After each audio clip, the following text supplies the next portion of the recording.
Hi, this question is for both of you. Are we going to get to see you fight Cyborg? Because that's what we all want. Oh, let me answer that question. I love that too, but I don't make fights. I just show up and win them.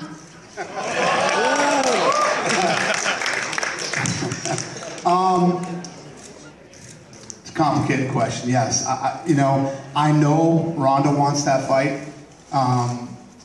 Cyborg is going to fight at 135 pounds. Apparently, she never fought at 135 pounds. She's going to make the weight, do it in Invicta. We'll see what happens, and we'll go from there.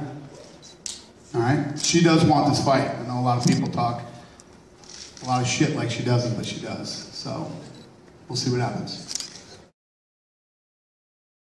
Finally, the kid gets to come where all of the best fighters in the world are, challenge himself against the best, and hopefully make some money and take a run at the title. He's going to fight Donald Cerrone, and Cerrone's on a tear. He's mentally, physically, emotionally, back into the sport, and it's a big fight for these guys. So I'm actually happy for both of them. It's a great fight for Cerrone too. So I'm very much looking forward to it, and I'm really happy for Eddie Alvarez. Thank you. The question for Dana. I'm the editor for the UFC Sina Weibo, so lots of Chinese MMA fans want to know is because there's more and more Chinese fighters have chance to fight inside of the octagon, and what kind of Chinese fighter you're looking for, and who do you think will be the next Chinese superstar in UFC? Thanks.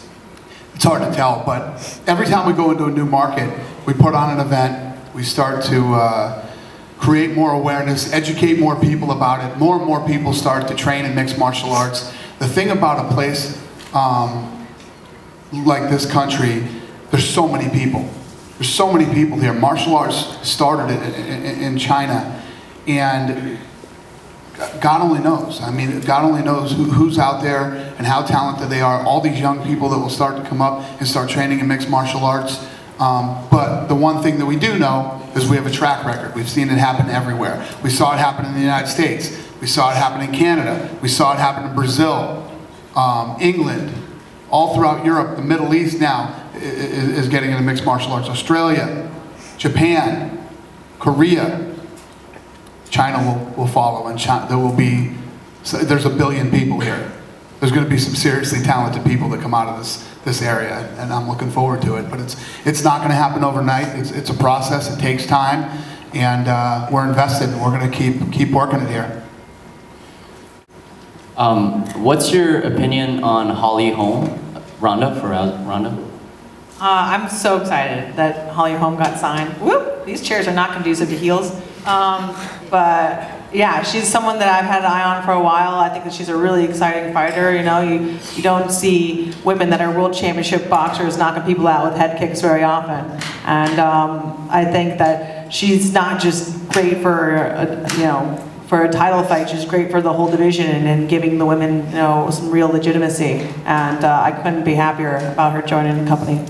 That's what's so unique about Ronda. Ronda gets excited about new women that get signed. It's not like there's any jealousy or hatred or, oh, I'm not going to fight. She wants to fight everybody, and she gets as excited as we do when we sign new talent, and is excited to fight them. She's a very unique individual.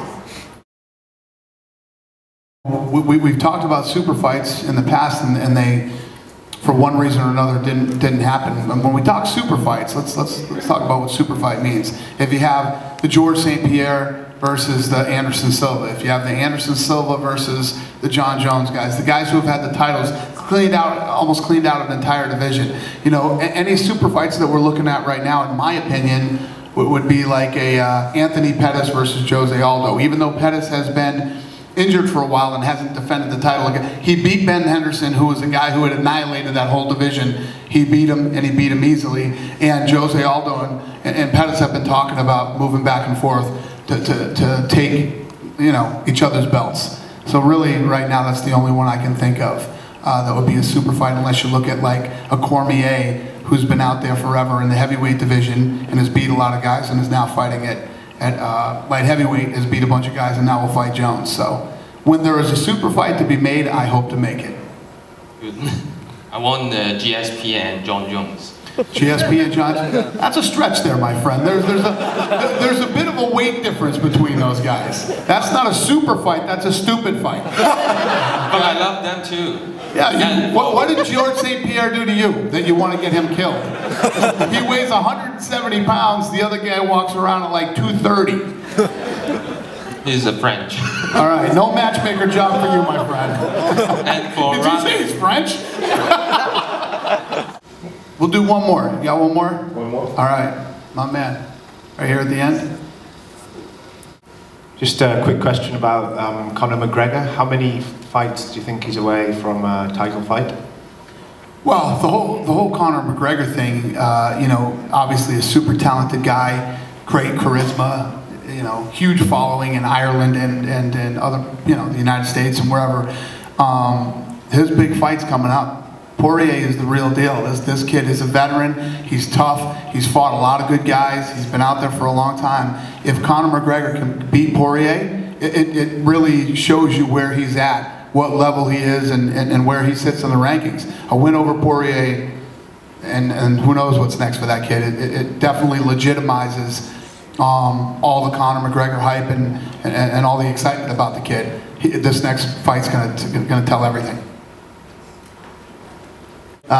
You know, we really appreciate it very much, and this has been real exciting for me, man. I love it here. So thank you very much, and have a great day.